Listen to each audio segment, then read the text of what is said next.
চট্টগ্রামের আরেক শীর্ষ সন্ত্রাসী সাজ্জাদ আলীর পরামর্শে ভারতে পালিয়ে যাওয়ার ছক কষেছিল বহু মামলার আসামি ডেভিড ইমন। তবে শেষ রক্ষা হয়নি। এর আগেই যশোরের ঝুমঝুমপুরে ধরা পড়ে পুলিশের হাতে। তার কাছে পাওয়া যায় ভারতীয় আধার কার্ড সহ বেশ কিছু চাঞ্চল্যকর আলামত। আদালতে অস্ত্র মামলায় তার 10 দিনের রিমান্ড চেয়েছে পুলিশ। চট্টগ্রাম থেকে সাইফুল মাহমুদের তথ্যচিত্র আরও জানাচ্ছেন লিওন আসাদ।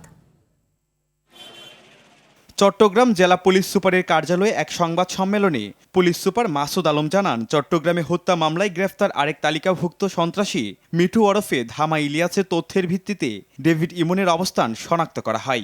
এই বিষয়টা হুটহাট করে কোনো বিষয় না। এটা হচ্ছে দীর্ঘদিন থেকে এটার একটা ধারাবাহিক এবং নিরলস পরিশ্রমের মাধ্যমে অর্জিত একটা জিনিস, অর্জিত একটা অপারেশন। ইমনের তথ্যের ভিত্তিতে ফটিকছড়ির কাঞ্চননগরে অভিযান চালিয়ে একটি বিদেশি পিস্তল ও 2টি দেশীয় এলজি সহ বেশ কিছু অস্ত্র উদ্ধার করা হয়। তো ওইটা ওইভাবেই আমরা উদ্ধার করেছি। তাও তার এলাকা যেটা ফটিকছড়ি এলাকা কাঞ্চননগর, এই কাঞ্চননগরে একটা গ্রামে একটা বাড়িতে সে রেখে দিয়েছিল, তো সেখান থেকে উদ্ধার করা হয়েছে।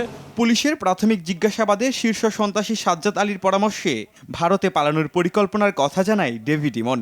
সেখানে তাকে গ্রহণের একটি সিন্ডিকেটও প্রস্তুত ছিল। সাজ্জাদের পরামর্শক্রমেই এবং সকল, বিশেষ করে তার তো ইন্ডিয়াতে সে যাবে, এখান থেকে ওখানে পার করবে, এটাকে তো অবৈধভাবেই যাবে এবং 6টার সময় ওখানে পৌঁছার কথা ছিল জিগরগাছাতে। পৌঁছে ওই পাশে কে পার করবে এবং ভারতে কে রিসিভ করবে, এটাকে তো সব ঠিক করা ছিল। ইভেন ওই পাশে আধার কার্ড একটা বলে ইন্ডিয়াতে আছে, ওই আধার কার্ডও তার কাছে আমরা পেয়েছি, যেটাতে সে ইউজ করার কথা ওইখানে গিয়ে। গত 1.5 বছরে জোড়াখুন, ব্যবসায়ীদের কাছে চাঁদা দাবি এবং প্রকাশ্যে প্রাণনাশে হুমকির মতো একাধিক অপরাধে আতঙ্ক ছড়িয়েছিল ডেভিড ইমন। ডেভিড ইমনের বিরুদ্ধে এখনো পর্যন্ত আমরা আমাদের যে সিডিএমএস, সেটাতে 13টি মামলা আছে। 13টি মামলা, এর মধ্যে মনে হয় 7টি আছে খুনের মামলা, আর বাদবাকি চাঁদাবাজি বা সন্ত্রাসী মামলা।